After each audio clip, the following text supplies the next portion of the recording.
Saudara terkasih, kita berbicara tentang orang buta yang menuntun orang buta. Dan kita diingatkan oleh Tuhan Yesus supaya kita pun mengeluarkan balok dari mata kita. Pada dasarnya itulah pertobatan. Itulah yang mau kita usahakan terus-menerus. Dan kita diingatkan di dalam masa Prapaskah untuk memperdalam pertobatan itu supaya kita dapat melihat dengan lebih jelas kasih, terang dan bimbingan Tuhan, terutama di dalam masa Paskah nanti. Kita dianugerahi Tuhan rahmat kebangkitan yang adalah rahmat cinta, dan untuk itu kita perlu melihat dengan lebih jelas dan juga mewujudkannya dalam hidup kita sehari-hari. Dalam rangka itulah, seperti tahun-tahun yang lalu, Bapak Uskup, Bapak Kardinal Ignatius Suharyo menyampaikan pesan-pesan khusus untuk kita untuk menyambut masa pertobatan itu, supaya kita pun dapat mengarahkan pertobatan itu dengan lebih baik. Maka untuk itu mari kita dengarkan surat gembala beliau yang ada di dalam rekaman berikut.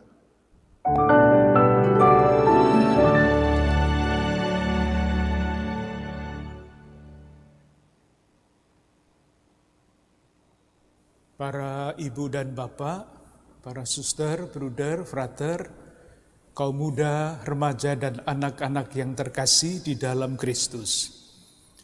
Bersama dengan seluruh gereja, pada hari Rabu tanggal 2 Maret 2022 yang akan datang, kita akan memasuki masa Prapaskah. Kita semua tahu, Prapaskah adalah masa khusus penuh rahmat. Masa dan kesempatan bagi kita untuk lebih membuka hati kepada Tuhan yang selalu menyertai, membimbing, serta meneguhkan kita di dalam peziarahan iman kita. Masa Prapaskah kan bermuara pada hari-hari Pekan Suci, saat kita diajak untuk mengikuti Yesus lebih dekat dalam sengsara, wafat, dan kebangkitannya.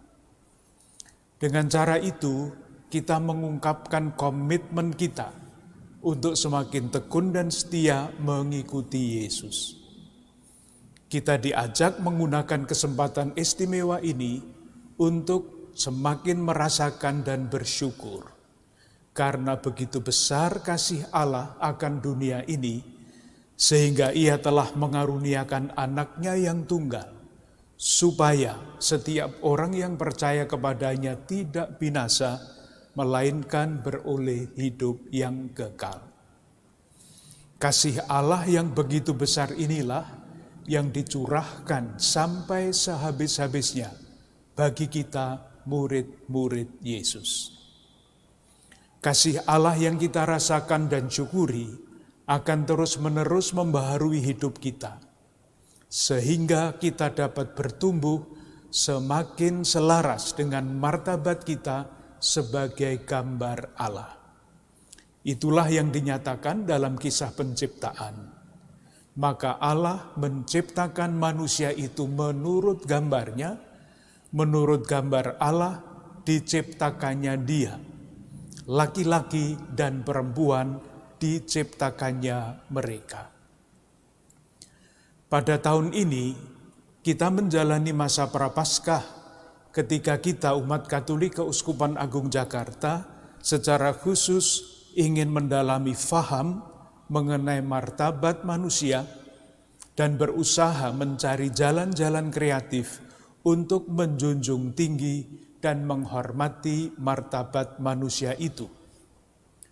Oleh karena itu, yang pertama-tama mesti kita pahami adalah jati diri kita manusia menurut keyakinan iman kita. Sebagaimana sudah disampaikan pada awal, menurut kitab Kejadian, manusia diciptakan sebagai gambar atau citra Allah, sebagai puncak karya penciptaan. Kisah yang ditutup dengan pernyataan sungguh amat baik menegaskan martabat manusia yang mulia. Namun, di samping kisah penciptakan manusia sebagai gambar Allah, kita temukan juga kisah penciptaan yang lain yang menyatakan bahwa Allah membentuk manusia dari debu tanah. Kisah ini menegaskan sisi manusia yang lain, yaitu kerapuhannya. Kerapuhan manusia itulah yang diungkapkan dalam kisah dosa manusia pertama.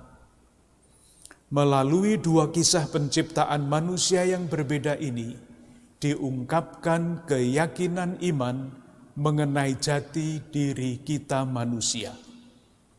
Manusia adalah pribadi yang rapuh, yang dipanggil oleh Allah untuk bertumbuh menjadi pribadi yang semakin mulia, menjadi pribadi yang semakin bermartabat. Manusia yang diciptakan sebagai puncak segala ciptaan itu dianugerahi oleh Allah kelebihan dibandingkan dengan makhluk ciptaan yang lain. Manusia dianugerahi akal budi, hati nurani, dan kemerdekaan. Dengan akal budi yang dituntun oleh hati nurani yang jernih, manusia akan bertindak sebagai pribadi yang bebas merdeka. Dengan kemerdekaannya, manusia diharapkan dapat mengambil keputusan-keputusan yang dilandaskan pada kesadaran diri yang paling dasar sebagai ciptaan. Sebagaimana diajarkan misalnya dalam latihan rohani Santo Ignatius.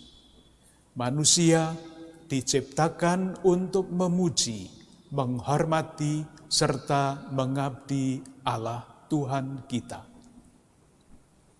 Pertanyaan yang muncul adalah, bagaimana cara kita, manusia gambar Allah yang rapuh, dapat menggunakan akal budi, hati nurani, dan kemerdekaan kita untuk mengabdi dan memuliakan Allah? Jawabannya kita semua tahu. Dengan meneladani Yesus, yang adalah gambar Allah yang tidak kelihatan, yang di dalamnya seluruh kepenuhan Allah berkenan diam.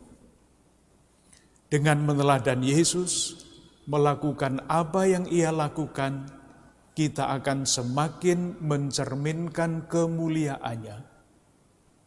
Itulah yang dinyatakan oleh Rasul Paulus.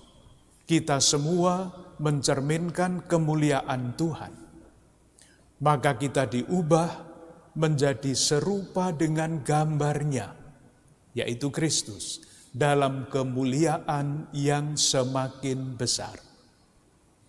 Dengan cara ini kita tumbuh dalam bahasa kita menjadi pribadi yang semakin bermartabat. Saudari-saudaraku yang terkasih, ada banyak wajah Yesus yang dapat kita temukan di dalam kitab suci untuk kita teladani. Salah satu wajah itu ditampilkan oleh Petrus di dalam khotbahnya, yaitu Yesus yang berjalan keliling sambil berbuat baik. Yesus Kristus ini diwartakan sebagai yang telah menyerahkan dirinya bagi kita untuk membebaskan kita dari segala kejahatan dan menguduskan bagi dirinya sendiri suatu umat kepunyaannya sendiri yang rajin berbuat baik. Dalam arti ini, kita dapat mengatakan bahwa manusia yang bermartabat adalah manusia yang rajin berbuat baik. Atau memakai kata-kata Yesus di dalam Injil, menjadi pohon yang baik yang menghasilkan buah-buah yang baik. Dalam rangka meneladani Yesus yang berkeliling sambil berbuat baik itu, dapat kita tempatkan nasihat-nasihat yang diberikan oleh Rasul Paulus untuk berbuat baik berikut ini. Titus diberi nasihat untuk menjadikan dirinya teladan dalam berbuat baik.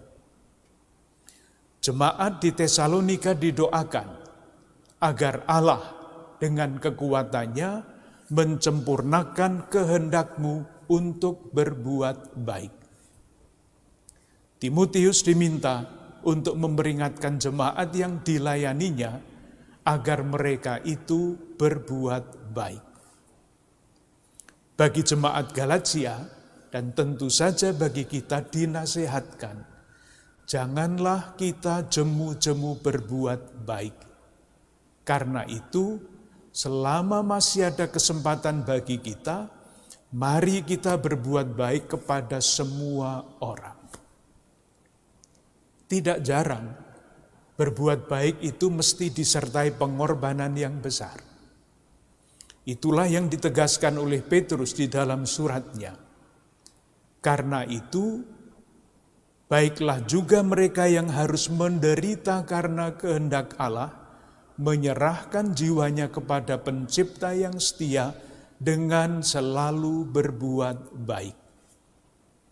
Selain itu, Rasul Yohanes menegaskan bahwa barang siapa berbuat baik, ia berasal dari Allah. Kutipan-kutipan ini kiranya cukup untuk menyimpulkan bahwa dengan rajin berbuat baik, kita menyatakan martabat kita sebagai citra Allah. Dengan rajin berbuat baik, kita mewujudkan cita-cita kita sebagai umat Keuskupan Agung Jakarta untuk semakin mengasihi, semakin peduli, semakin bersaksi.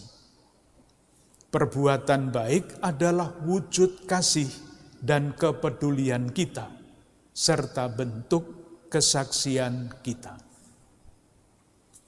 Ada sekian banyak perbuatan baik yang dapat kita simpulkan dari kutipan-kutipan kitab suci yang kita dengarkan pada hari ini.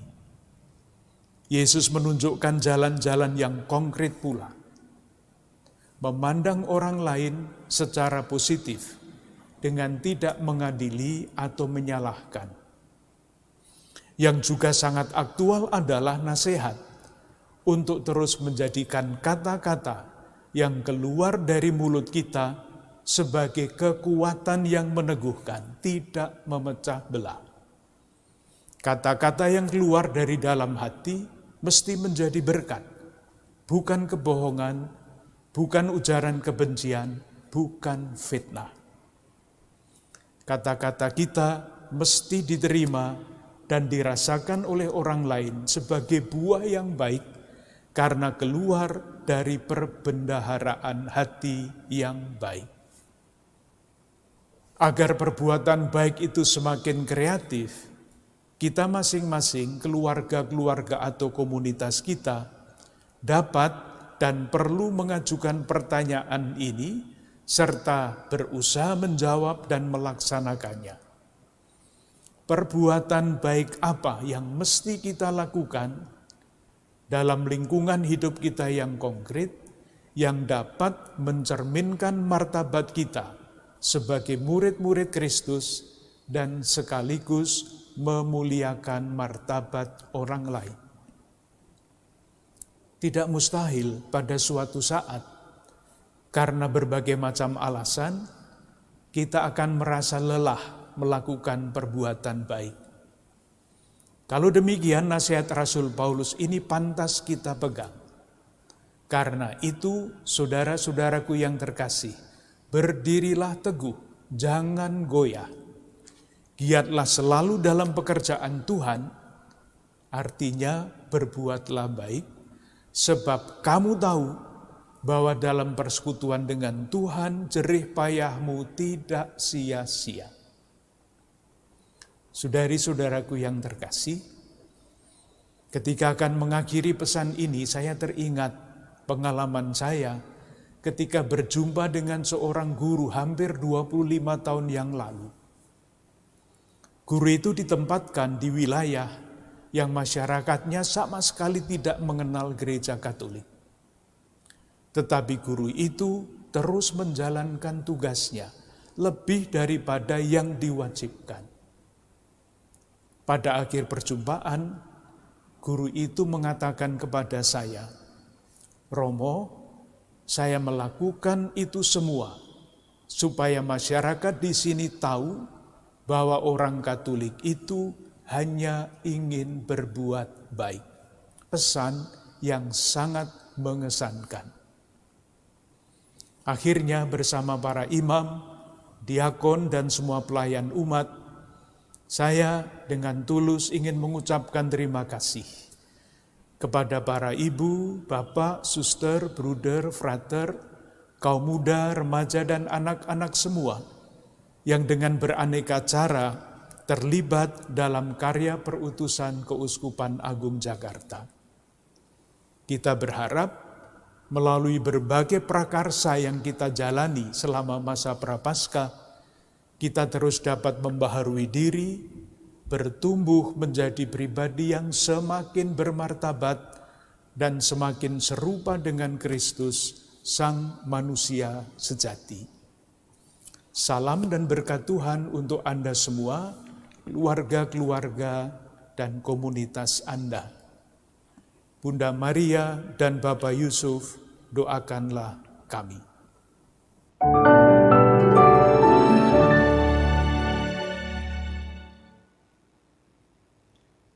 Demikianlah Ibu Bapak, saudara-saudara terkasih, pesan Bapak Uskup kita.